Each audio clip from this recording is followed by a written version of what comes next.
Good afternoon, everyone. Welcome and thanks for joining us. I'm Catherine Sanford from Liberty Mutual and also co-chair of the Career Strategies and Development Committee, along with Erin Miller of Smith Group. And on behalf of Cornet New England, I'd like to welcome you to this afternoon's CRAVE event, Success Stories, Alumni Panel Reimagined.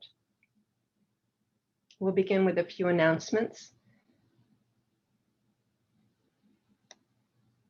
I'd like to remind everybody that our Cornet New England annual meeting of the membership is on March 25th. And to please check our website and your Monday morning chapter newsletter to register for this and also to see other upcoming events. And a reminder to please engage with us on social media and help share our Cornet New England story through Twitter, LinkedIn, and Instagram. And I would like to take the opportunity to thank our sponsors for their generous support of our chapter. So thank you to our corporate sponsors. Without their support, we would not be able to provide our members with valuable content such as today's program. Thank you to our platinum sponsors and to our gold sponsors and silver.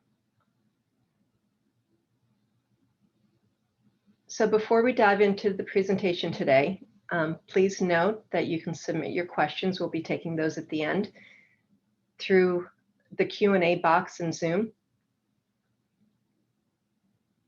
And now I will turn it over to Erin.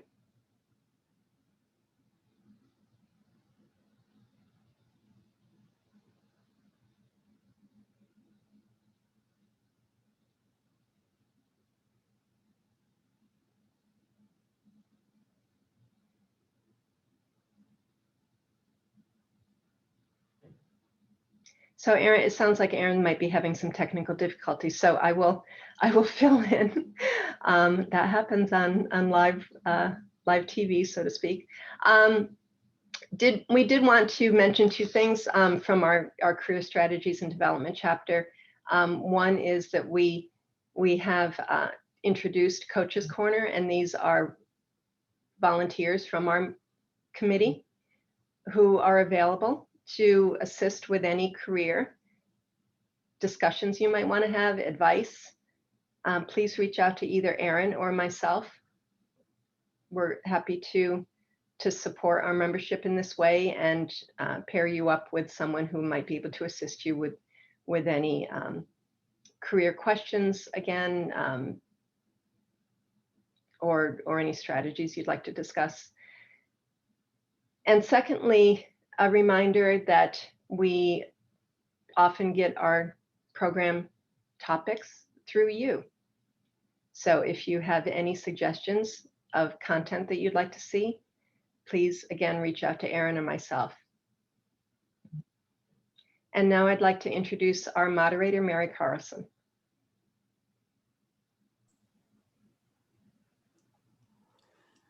Hi, everyone. As you heard, I'm Mary Carlson.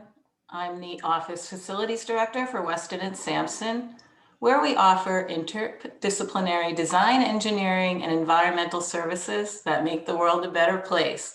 And I am thrilled to oversee our corporate real estate portfolio. I'm also thrilled to be an active member in Cornet New England and have been on the Career Strategies and Development Committee for about 6 years. Having a job you love can be one of the best, most fulfilling experiences of life. It's also one of the most significant ways we craft the lives we desire. There's growth, personal and professional, as well as security, and let's not forget all the friends we make along the way. So what happens when that job is eliminated or greener pastures beckon? I'll now introduce our panelists and let them tell you how they successfully navigated the end of one job, expected or not, to create a successful new beginning.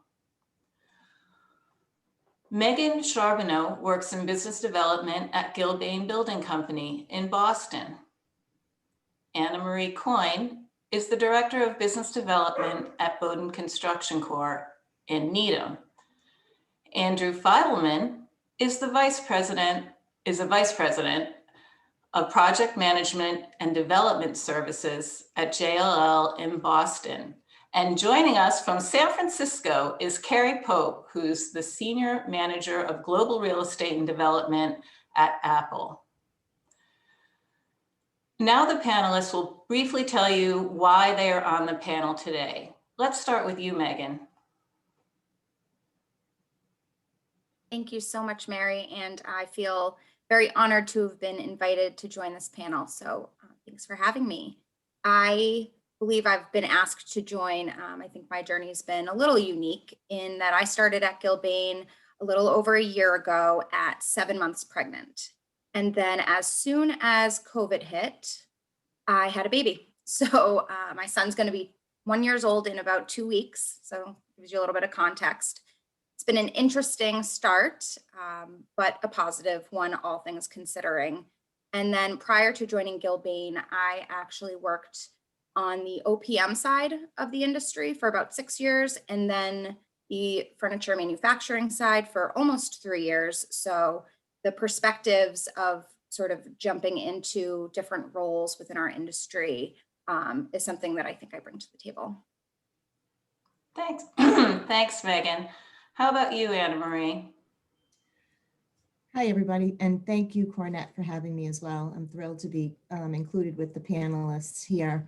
After 30 years or so, I can't believe it's been that long, in the contract furniture and architectural product world, I find myself shifting from that segment over to the construction world, mainly due to COVID, losing my job that way, but was able to utilize my skills, did some reassessment, and through some networking, I'm lucky to be with Bowden Construction in business development.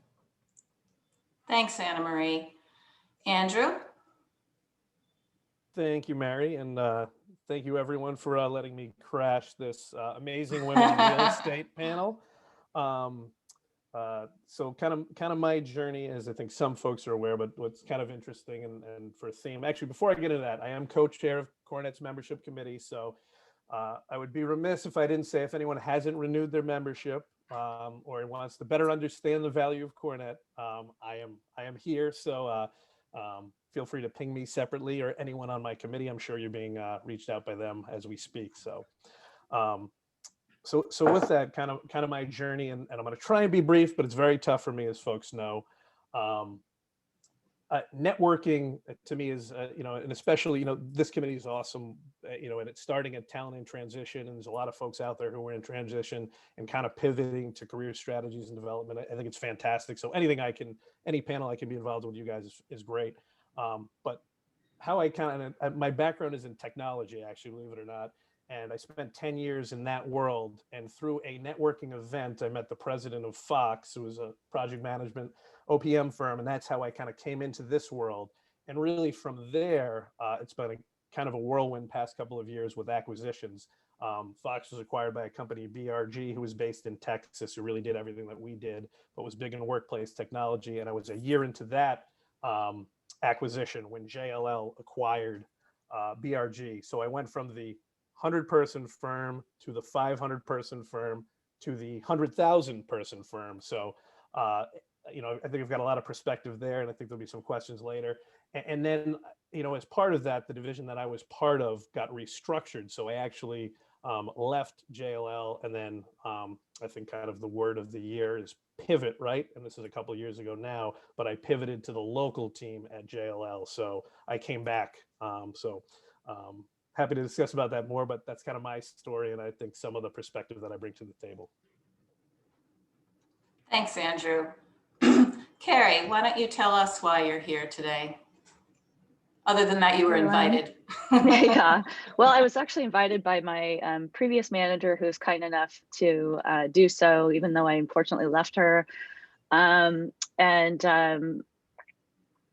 But basically, I'm part of the Cornette chapter in Northern California. It's a wonderful chapter. We have some great events, and we've been talking about trying to have some events together. So that's kind of a nice, hopefully a nice output of this. And I am on their tech SIG committee.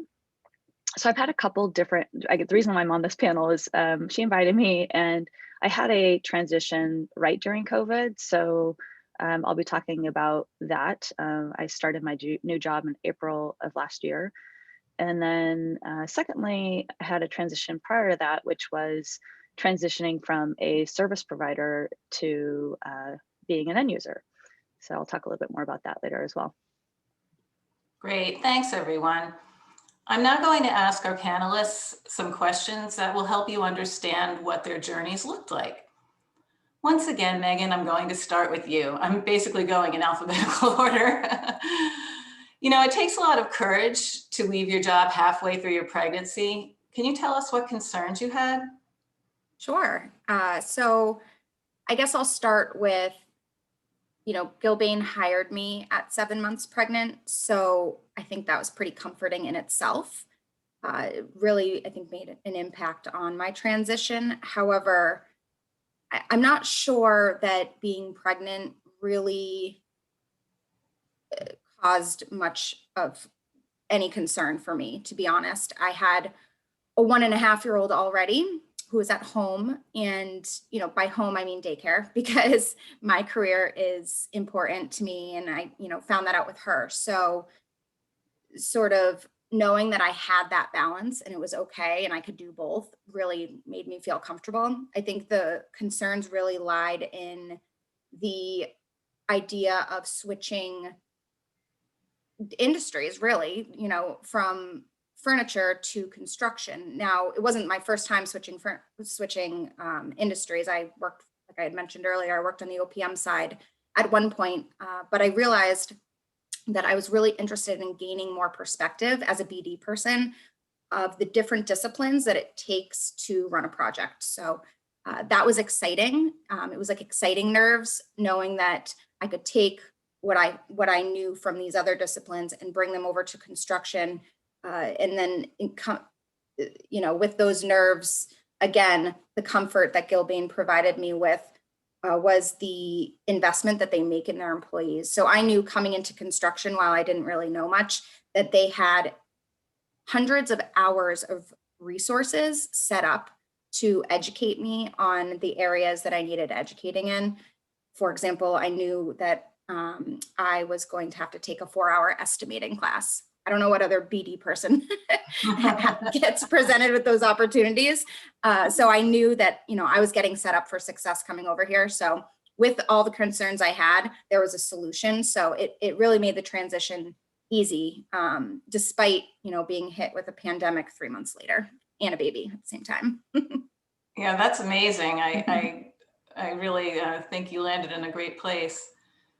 Anna Marie, I'm sorry. How did you find yourself in a situation where you shifted careers, and what did you do to prepare yourself?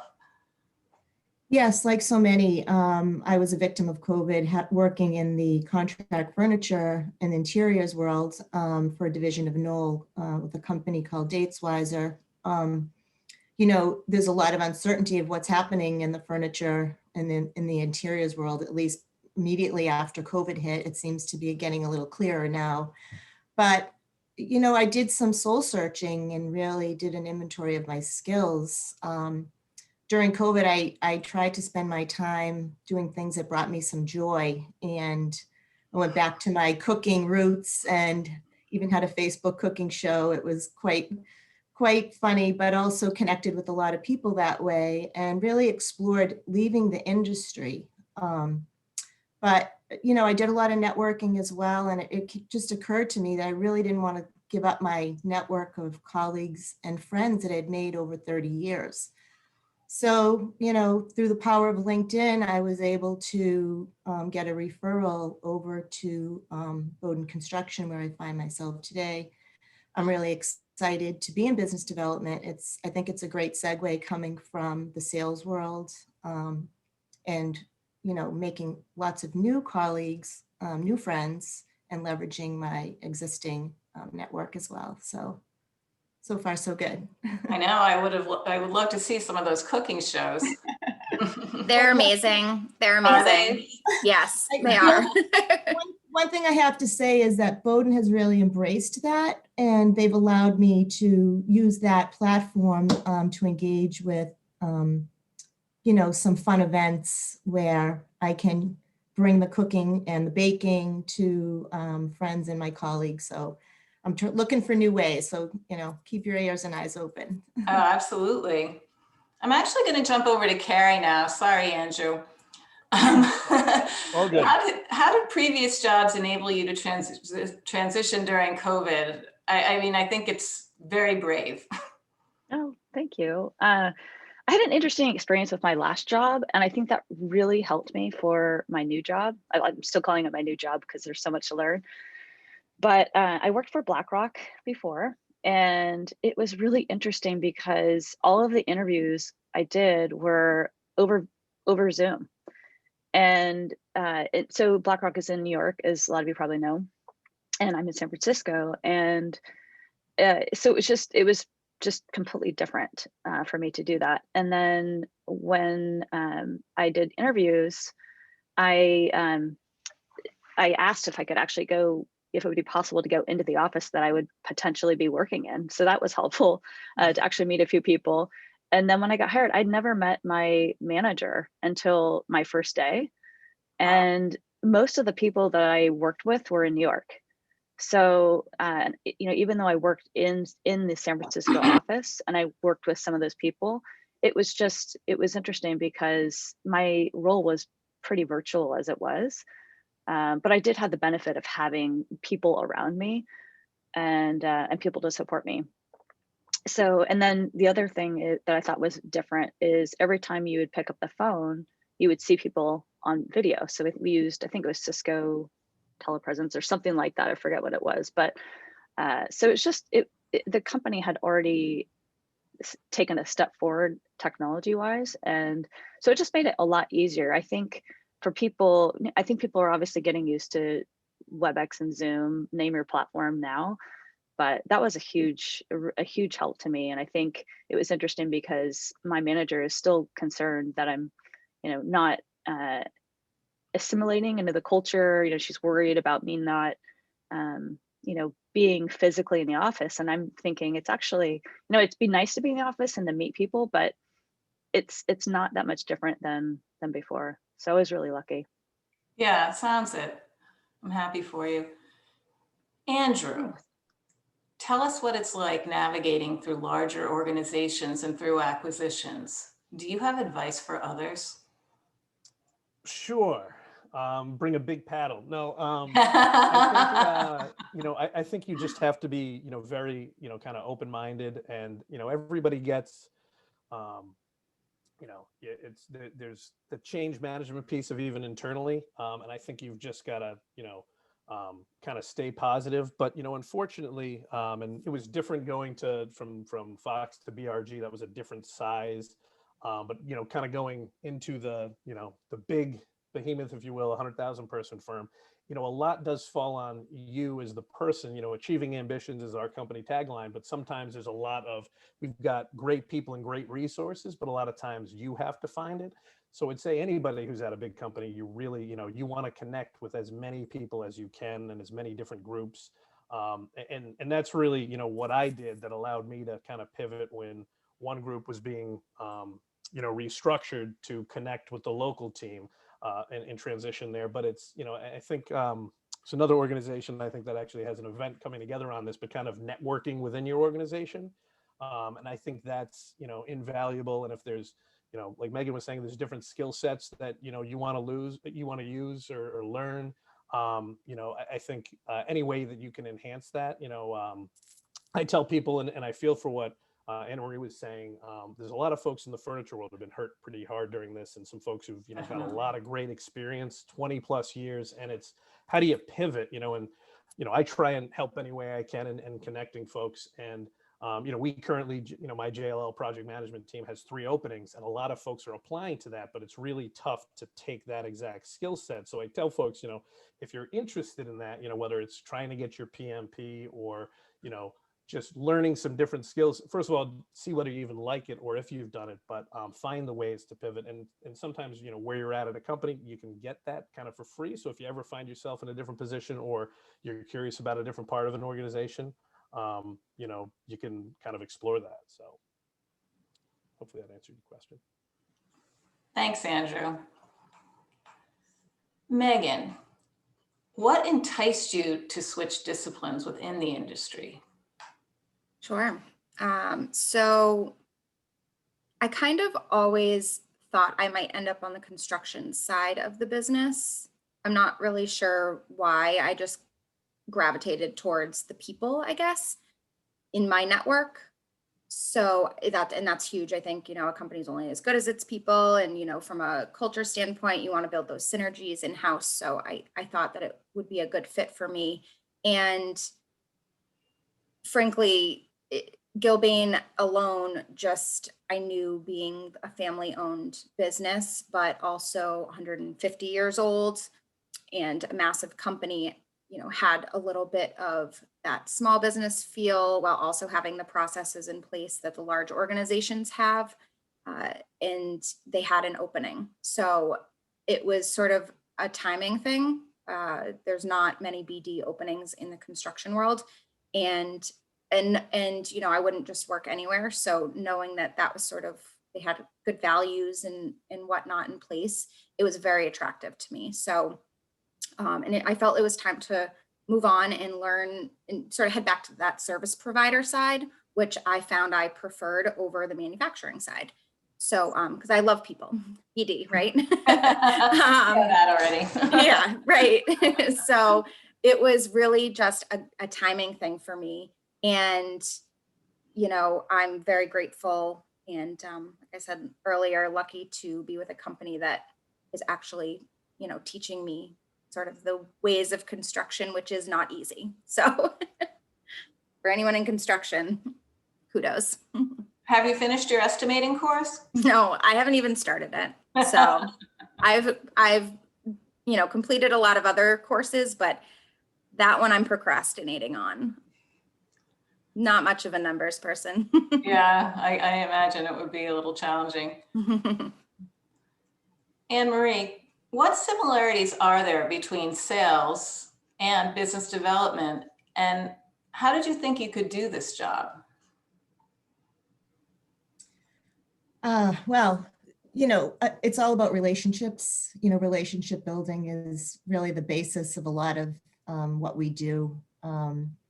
Obviously, in construction, a much longer sales cycle versus, you know, furniture sale, where there's a tangible end, beginning and end to the project, let's say, in sales role. Something a little more gratifying when you can get something quick. So business development, you've got to be in it for the long haul. It's not, I heard this analogy one time, and it always rings true, is that if you're trying to build a relationship or anything you do, you can't have the microwave effect. You have to simmer it over time. And I feel like that analogy in cooking, it's sort of, I don't want to keep coming back to that, but it's true. And you have to put a lot of time into your relationships. And I feel like that's something that I've always done. I value my relationships I have with my professional colleagues and with my friends and my family. And how did I know I could do this role? I made some calls. I called Megan. I said, can I do business development? And I looked at my skills. We had recently done the Clifton Gallup skills, are one of those skill assessment tools. And you already know what your skills are, but seeing them written down in writing sort of just solidifies what you already know. And how do you apply them to a job? At Bowden Construction, I've worked for large companies and I've worked for small companies. And I felt more comfortable at a smaller company because I feel that I can really be heard. I can have a hand in the direction of what we're doing. The experience I brought over, I think, has helped them too. And I've learned from them as it's a two-way street. So I hope that answers your question.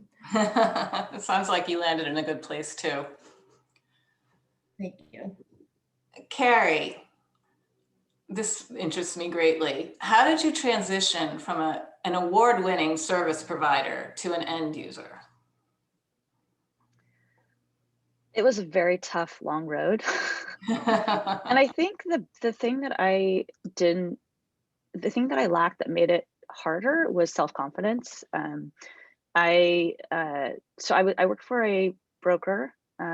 It was BT Commercial, and then it changed a million times, and now it's Cushman Wakefield.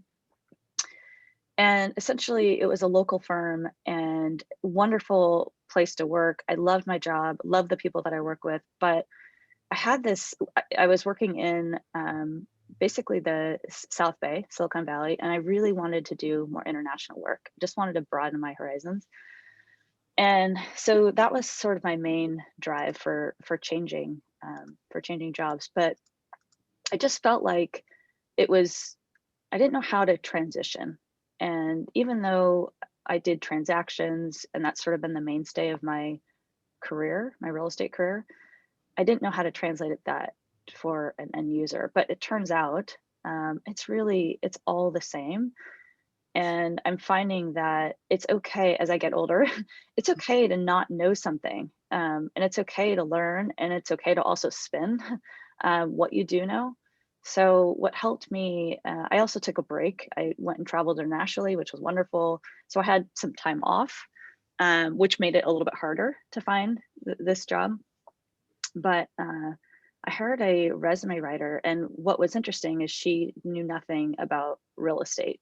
And what was good because she asked me some basic questions, and it really helped.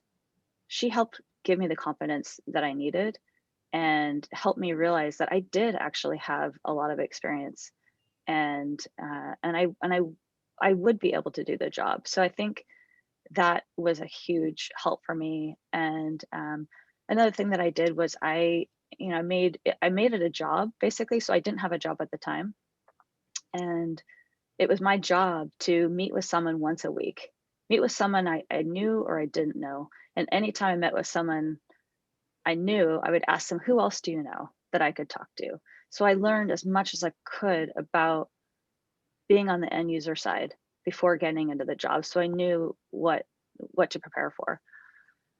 So I think what was interesting, and once I got into the job, sure, there was definitely stuff I needed to learn, but I just felt that much more prepared, and it just wasn't as scary as it could have been. So And you really built your network too. I did. And what's interesting is we still help each other. You know, the people that I've networked with, I'm still super grateful to them. And then they've come to me for help as well. And so it's really a nice, especially Coronet is actually one of the best networking groups I've been in. And I feel like it's a wonderful place to meet all sorts. You don't know who people know, right? And so just utilizing that network is key to helping you grow. Yeah, no, absolutely. Thanks. Mary, can I ask Carrie a question? Of course you can. Thank you. What is it like now being on the end user side? And I don't know if it's the same, geography of service providers that you knew, now being kind of the client. How has that been? And do you bring that perspective, kind of like, do you feel for people if, a certain vendor's, pitching brokerage or something to you, or that sort of thing? How has that been, that dynamic? It's interesting. I'm actually much harder on brokers. I mean, in a nice way, but I just sort of know it's been, I'm harder, but I'm also softer. So harder in the sense that I expect a lot because I know what they can and can't do. And softer in the sense that I find it interesting that end users see how much brokers get paid, and they go, ugh, like they're getting paid so much that there's just some, not animosity, but just some frustration with that. But I also know that when brokers get paid, it's split up a million ways, right? And so it's not necessarily the number that you're actually paying. So that was one thing. I think just having those different perspectives is really helpful. Just because I feel like changing careers a little bit has helped me understand all the different sides. So I've been on the landlord side and I understand how a landlord thinks. I've been on the user side, and so it's really helpful during the transaction, so you can empathize, but also again, spin it into what makes more sense for you or your company. Hopefully that answered your question. Yeah, no, thank you. I think you see a lot of people go the other way from the, leaving the end user and going to the service provider. So to see it Agreed. that way, it's an interesting take. Yeah, I never do anything normal. No, that was awesome. Thank you. Andrew, what did you learn about yourself when you were in transition, and what advice would you give others who suddenly, unexpectedly found themselves that way? Sure, and I'm sure there could be some folks on this call. I think I always try and stay positive. So I kind of looked at it as an opportunity. I had always been, even though I'd been through, the acquisitions, I had really been kind of in the same business development type of role within 3 organizations within a, couple of years. So it was the first time coming up for air in, 15 plus years. So I really took, and kind of what Carrie said, like my day job, I almost, was out more, I felt like, than I was before. Like I continued, having coffee and lunches, a lot of people around this call and a lot of Cornet folks and other folks inside the industry, outside the industry. I feel like a lot of times we all get so heads down that, you're not thinking about what do I really want to do when I grow up type of thing. So I had a lot of great conversations, out of it, came, talking to folks, investing in a cannabis company. I've always had a passion for movies. So there's been, writing scripts kind of, and then, from a business standpoint, I love business development. I love the client service side, and I really love this industry. And it was, very interesting that JLL, the local team, really early on really wooed me back in, and it's tough when you leave an organization and take a severance package to how do you, and kind of the, fool me once type of thing. But they did, such a good job. And really, I joke that it was almost like, the team that I'm part of now is like, kind of Fox on steroids, because it's a 35-person boutique project management division within the big company. But I would tell anyone that, as tough as it is, and, I think you realize that, it's a little different in the virtual world, but when you go to events, when you're like that, I never had to just have my name on your name tag. And I think for some folks who have been somewhere for so long, it's like, they're like part of whatever company, and it's tough, and so I could feel that a little bit. So I really, and I've always been about, kind of helping people. And, so I think when you see people at events who have that, and, again, hopefully we're back to that in person, in the near future, but find those people and try and understand what they do and help them, because not everybody does business development and can talk to everybody. So I think that's what, your committee and what's great about it. But I think explore all your options and kind of use it to reinvigorate. And listen, you can't do that forever, right? At some point, you need to pay the bills and keep the lights on. But even if you just take a day and really, do a SWOT analysis of what your strengths, what you want to do, what you want to explore, and take a little time and do that. And then I think, you can come back to your industry in a different way if, that's what you want to do. But I think just to kind of take your hat off and kind of, not an outer body experience, but just kind of think about things differently, because, again, you're so myopic in that day to day. So that's really what I did. And it kind of led me, I learned a lot about myself and led me kind of back into where I was in a way. So. Yeah, that's awesome. I can ask this question of Megan, Anne Marie, and Carrie, and I'd really like to know how you've managed to experience company culture as a new employee in a pandemic. I'm happy to answer that. I think that, like most companies, there were the, virtual happy hours and virtual team building events and things like that. But I actually channeled some of my BD efforts that I was doing over the summer into internally. So for example, working remote at home, I found out who sort of lived in my area that worked at Gilbane, and I would meet them at Patriots Place, sitting outside when the cases were lower, and had lunch, or invite them to other sort of networking things that I was doing outside. So I kind of took it upon myself to build that culture, because you know, you can only go so far with these virtual meetings. So you know, I did a lot of that, and I think it went a long way. I got to know a lot of folks, and now I'm in the office, you know, a couple days a week. So while it's not every day, I'm still like slowly chipping away at that relationship building internally, which I know Andrew mentioned earlier, but it's important. So I sort of did the networking internally. I just did it closer to home and outside. So, and I used LinkedIn a lot. Yeah, LinkedIn. See who lives in my area. It's kind of creepy. What about you, Anna Marie? Yeah, well, for me, you know, the whole Zoom thing, I missed a lot of it because I didn't start with Bowdoin until September. So by the time I got there, a lot of people were already feeling the Zoom fatigue. So, and I had to get up to speed pretty quickly on the Zoom, which is interesting.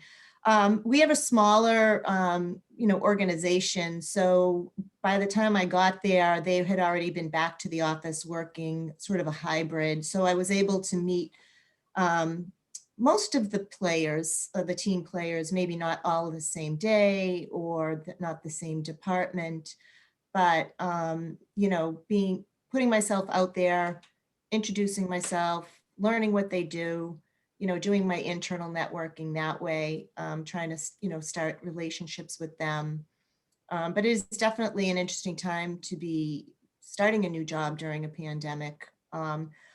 You know, in business development, one thing that I did find that was kind of refreshing is that, you know, doing a meeting with someone, you know, we miss the big events, let's face it, we can't wait to go back to the big events, but most people that I've interacted with one-on-one have, you know, accepted my invitation to meet or to chat or to get to know each other. And you get that sort of dedicated time one-on-one to get to know each other, versus in a bigger environment, there's a lot more distractions, there's other people, everyone's vying for your attention. So I've had some more meaningful meetings during this time, and look forward to when we can have the next step when I can see them face to face.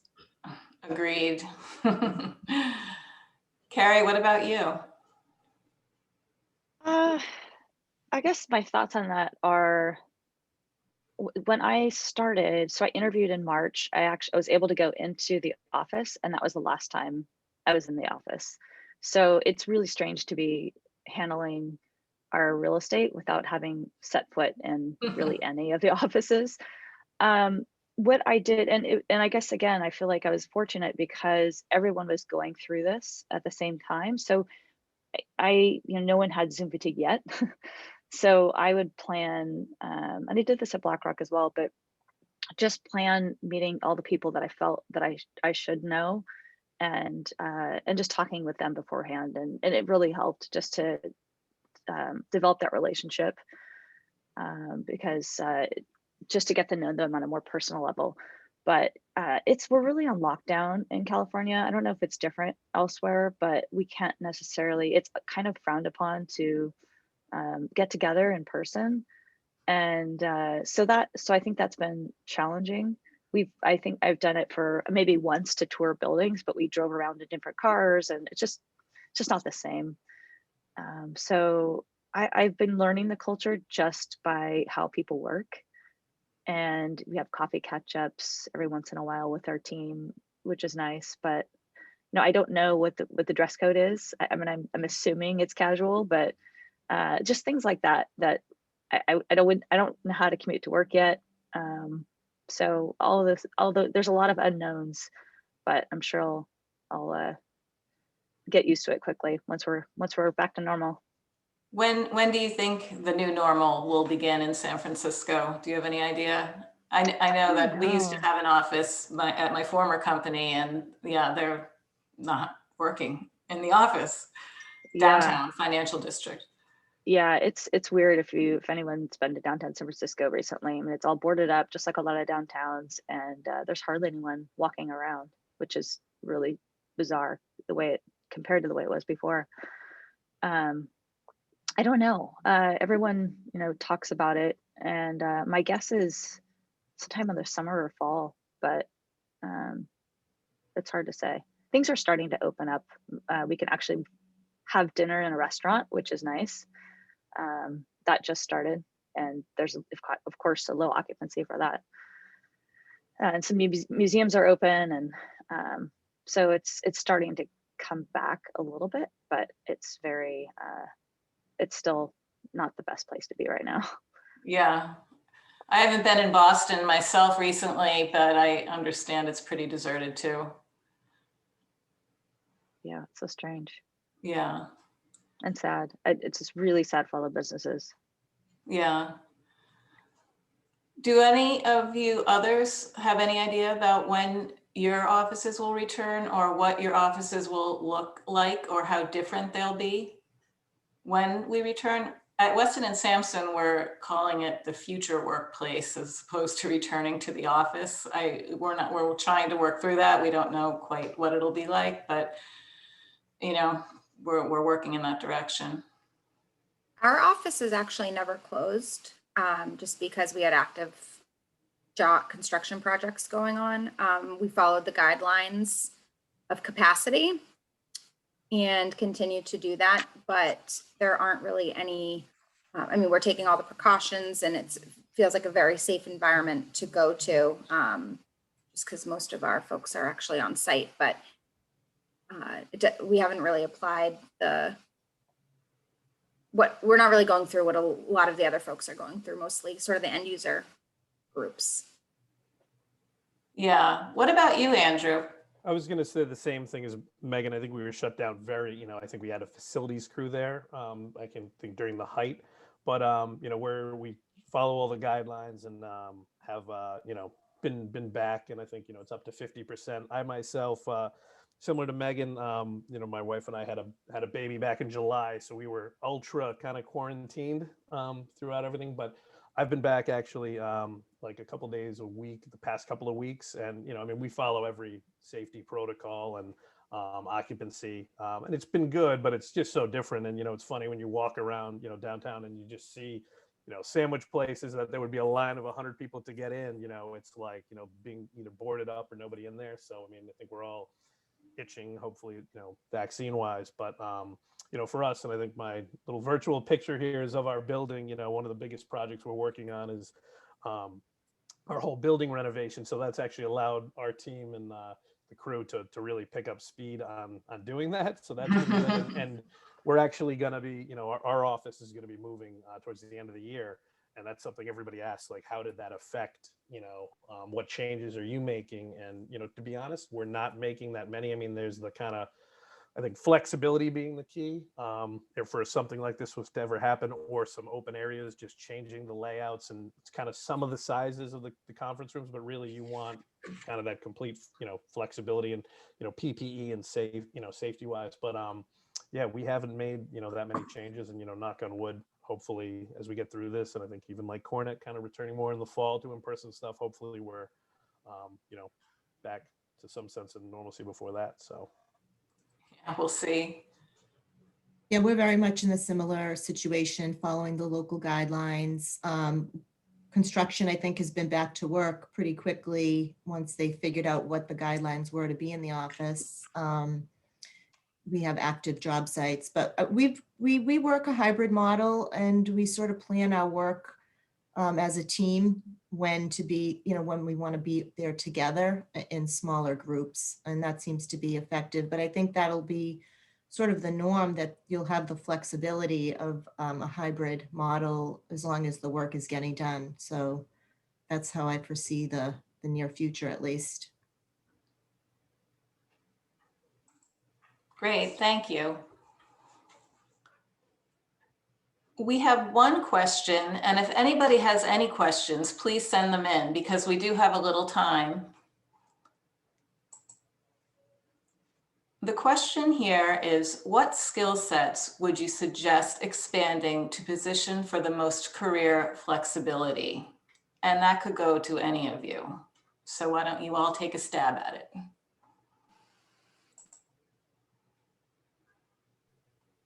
I'll jump in. I guess I can put my 2 cents in. Yeah, why not? Well, I think you have to have good communication skills. I mean, depending on what you're going to shift to, but I mean, communication is so important across so many segments. You know, communicating, whether it's via Zoom or via email or, you know, with presentations and phone calls. So really hone in on your communication skills, your presentation skills. And, you know, I think being organized for me has made a big difference, sort of organizing your time management.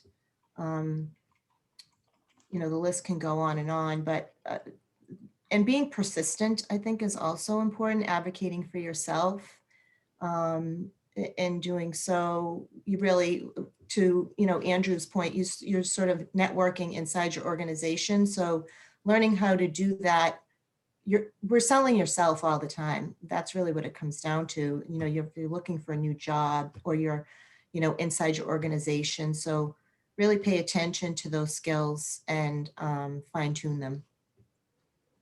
Yeah, I would mirror that, Anna Marie. I think that's great. I was going to say something similar in just like having good people skills, which obviously communication falls under that umbrella. It's a pretty broad umbrella, but you know, if you have good people skills, you're likely able to face difficult situations, whether it's avoiding confrontation or just handling it professionally, having strong listening skills and actually listening, listening to not to react, but to actually kind of soak it in. So I would say you have strong people skills. It's a benefit in any position that you're in. Agreed. Agreed. Very, very much so.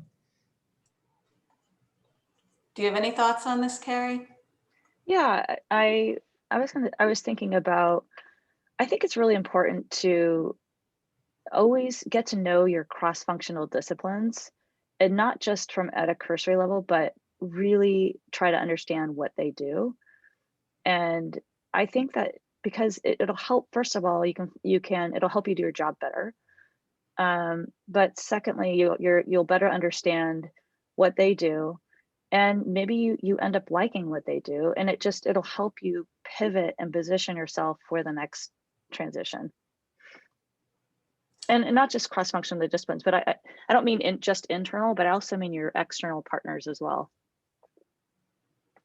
I think that makes a lot of sense. Those are all great answers. And I would just add to, you know, with everything kind of changing, and especially with all this, I think, you know, in whatever avenue, you know, of the industry you're part of, you know, embracing kind of newer technologies and just exploring that to make sure you're on the cutting edge of that. Because I think the sooner you can embrace some of those and speak the language, I think it just makes you more valuable too. Yeah, I would agree. I would agree.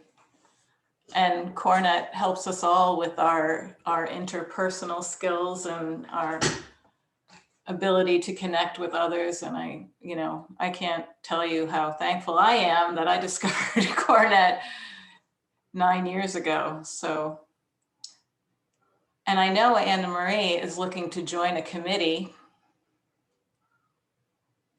Is this when she gets the famous Carol Addy voluntold?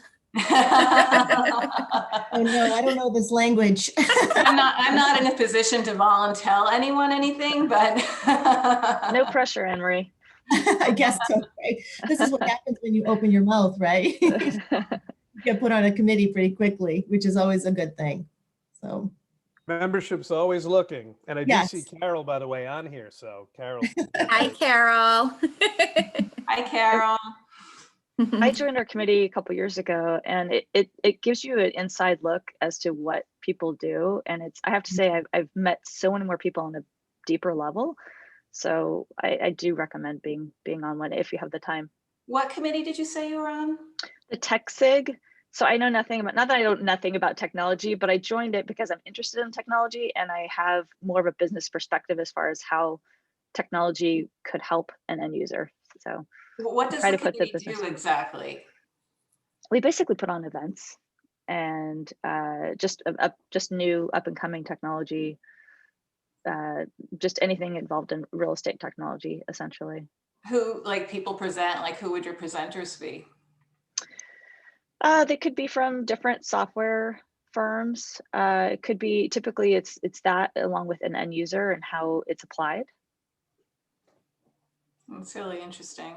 So we haven't had as many events as we'd like to this year, but yeah. Well, how come? It's Why tough. not? I know. Really Well, fun. we should be having a lot because we are using technology Technology is right here, now, right? but yeah.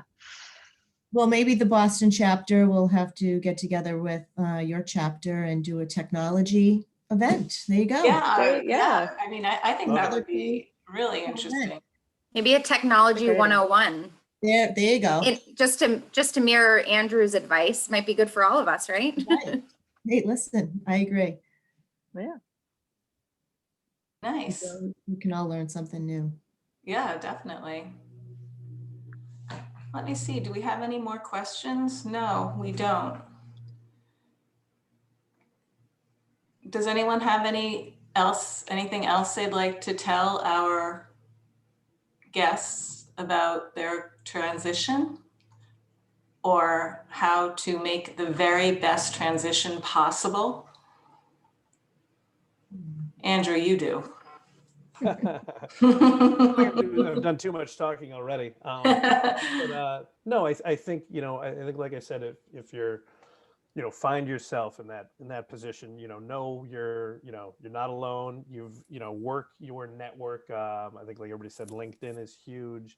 And, my shameless plug for Cornet, I think, is a fantastic organization, and your committee, Mary, in particular, for, helping round out the skills that you may need if you're, ever find yourself restructured, or if you want to explore different, whether it's taking more of an active, leadership role. And again, Cornell has great leadership programs too, right? Whether young leaders or leadership 2.0, but I think rounding out your skills and then just continuing to, expand your network and getting involved. And, when I do my membership retention calls, I'm always, and when people don't renew, it's, they weren't that involved, they didn't attend that many events, and they didn't join a committee. And that's always my first, my pitch is, if you don't have the time to do that, then, don't join. But if you're going to join, like, get involved, join a committee, become active, attend a lot of events, and get the most out of it. And I think Cornet's been invaluable for that for me. Absolutely. Personally and professionally. And I would just encourage, the folks on this call and others to spread that gospel, and know that, if you're interested in exploring different things, reach out to any of us. Hopefully that's okay with the panel here. And then in general, your committee, because I think it's terrific what you guys do. So. Thank you.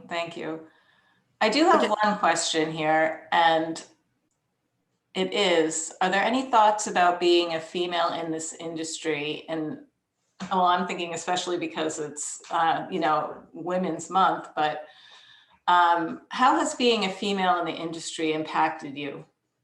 Sorry, Andrew, that one's not for you. No problem. Carrie or Meg or someone? Go ahead, For Carrie. me, it's more about having female managers. I've had some outstanding female managers, and our real estate group at Apple is mostly led by senior female leaders. Awesome. And it is awesome. I mean, it's just, and not Andrew, sorry, not that there's anything wrong with male leadership. I'm much more used to male leadership, but it's pretty outstanding to see these women that are just so good at what they do, so sharp, and run the organization so smoothly. So that's been such a refreshing change. That's just sort of my perspective on it. I haven't noticed anything as far as being a woman in the industry. I feel like there's really no difference anymore, except for when I started, when I was a broker. I was the only woman in I think it was like a 35-person office. There were 2 women, and the other women didn't really show up. And I was the only kind of broker in the office. And then there were admins. But yeah, it was definitely a different world back then. So. Yeah, Yeah. I haven't really been sensitive to, that's not really the right way to say it, but like I haven't felt like threatened or anything negative. Actually, I think at least in Boston, being a woman, I felt very supported by male leaders and peers, and I haven't felt treated any differently. So I think I've been fortunate. I can't speak for others, but for myself, I am very grateful to have been surrounded by, you know, men, I guess, that have supported me, and women, both actually. And I've had leaders that are men and women, and it's been a very positive experience. Thanks, Meg. Yeah, I would say that I've been surrounded by great mentors and great leaders. I do find that women leaders in general, when I first started out, we didn't have some of the opportunities that the women have today. And it's so great to see that there's better maternity leave and better opportunities for growth. And this is just in 30 years. So, when I've worked amongst women colleagues, I'm always impressed by their leadership skills. And so I feel really lucky that I've always had great women and men leaders around me. And being Women in Construction Week, being new to construction, it's really opened my eyes to the opportunities that are out there for women and for the young women that are, entering the industry today, from engineering to construction to brokerage. Absolutely. It's just so much. It's so exciting. It's such a great time, I think, and I'm really looking forward to, post-COVID coming out of this and going back to a robust economy. Yes, I think we all are. Thank you all for joining us. I want to turn this over to Erin Miller now. Thank you, Really Mary. appreciate you joining. Yeah, thank you to all the panelists for your great insights, Mary for facilitating, and Therese Consalvo, who I know supported you. Catherine, my amazing partner and co-chair, thank you for having my back. When I had a technology failure, I'm sorry to put you in that position, but you're the best teammate a woman could hope for. So thank you. And Debbie Crooks, I know we're at the top of the hour. Thank you to all of the participants in the audience. We know that time is precious, and so choosing to spend it with us today means a lot. We appreciate your feedback. So Debbie will put a link in the chat to a survey. And if you wouldn't mind just taking a moment to complete that before you carry on with the rest of your days, we really appreciate your feedback. And as Catherine said earlier, our committee exists to help serve and support all of you. So don't ever hesitate to reach out to us to suggest ideas for programming, content, and people that you'd like to hear from. And with that said, again, sincerest thanks to all of you, and please go and enjoy the beautiful day. Have a great weekend. Thank you, everyone. Thank you. Bye all. Everyone. Thanks, everyone. Thanks, everybody.